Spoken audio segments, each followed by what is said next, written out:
In my entire life, I had very poor sleep, just like you do. Before bedtime, I would always be scrolling on my phone, just doing useless stuff, like scrolling on Instagram and TikTok. I was getting all the blue light in my eyes. This bad habit would slowly progress to that at a certain point, on average, I would fall asleep at like 2 am, 3 am, so no wonder that my sleep was very poor. So, I went from the kid that had such poor concentration, very poor. I had a lot of brain fogs. I remember a certain point where my mom literally thought that I had ADHD because I couldn't focus on my school. I just couldn't. I also was very skinny. I was not getting the best grades in school, and all those things upgraded to better school grades, more gains in the gym, because basically when you have more energy, you'll just improve in all aspects of your life. I literally got a glow up and stuff like that.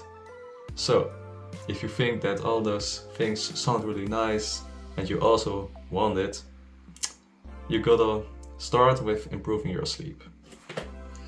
What worked for me is to use the principles of progressive overloading like you do in the gym. At first, I found myself consistently waking up very late at like 10 to 11 am, and I wanted to aim for 6 am. My first approach was to set my alarm for 6 am and just hope for the best.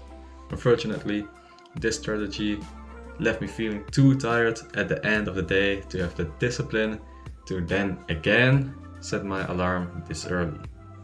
However, I then used a different tactic. Instead of aiming for 6 am immediately, I began setting my alarm 15 minutes earlier every day. By this tactic, I found that I wasn't as fatigued at the end of the day, and yes, I could easily every day set my alarm 15 minutes earlier. So this method helped me, and you can also try it. There's also a second method, and this is called the cold turkey method. Simply just set your alarm at your desired wake up time, whatever you want, and regardless of the sleep deprivation you may have at first, you just gotta stick to it. And probably in like 3 to 4 days, you will find yourself waking up refreshed and energized at your chosen time. So now choose one method, or both if you like to. Just experience with it and let me know in the comments if it worked, and if you have any advice or tips for my content, then just give it, because I just started and I have a lot of things to improve on. And yes, if you improve one part of your life, anything will improve.